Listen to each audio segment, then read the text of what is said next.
Itong 2007 Toyota Sienna.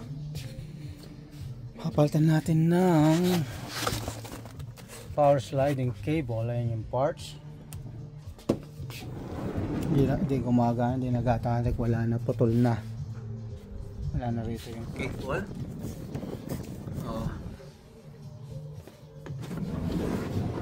Tatanggalin lahat ng mga nandito. Yan, ito lahat, pati itong window, itong glass, lahat. Okay, usahin na natin.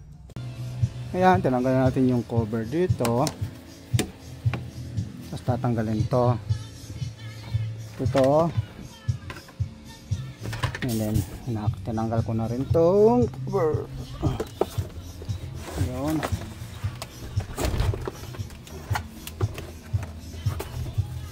Yun, nasa loob yung papalitan. Ito yung motor,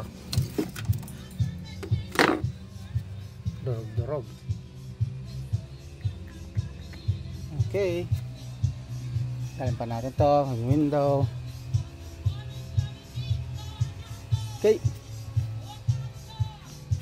tanggalin natin dito, tanggal yung cover dito, tapos ito. Okay,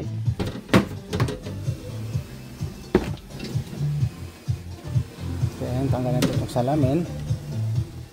Okay, tanggalin yung bolt dito, dalawa dito rin, mga to, lahat ng yan, mga bolt, ang dami. And tanggalin na natin muna itong cable para masilip dun sa loob. Tanggalin natin yung lumang cable, lalagyan natin yung bago. Ayan yung lumang cable. Ayan, kaputol-putol na.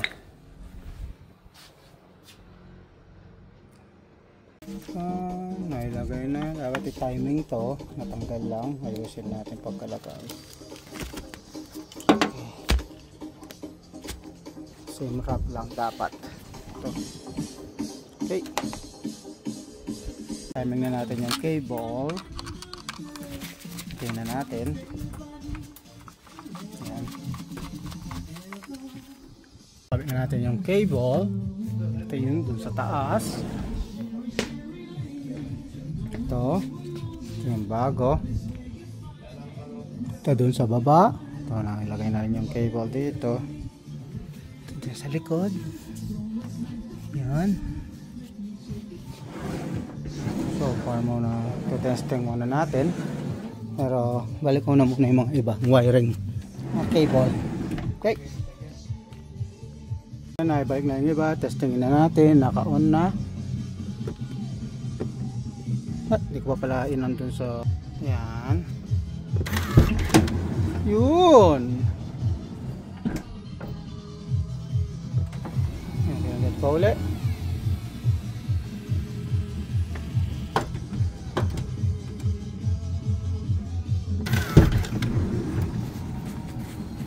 Gumagana doon sa button, dito rin sa taas, try natin.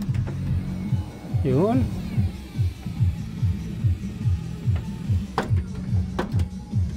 good.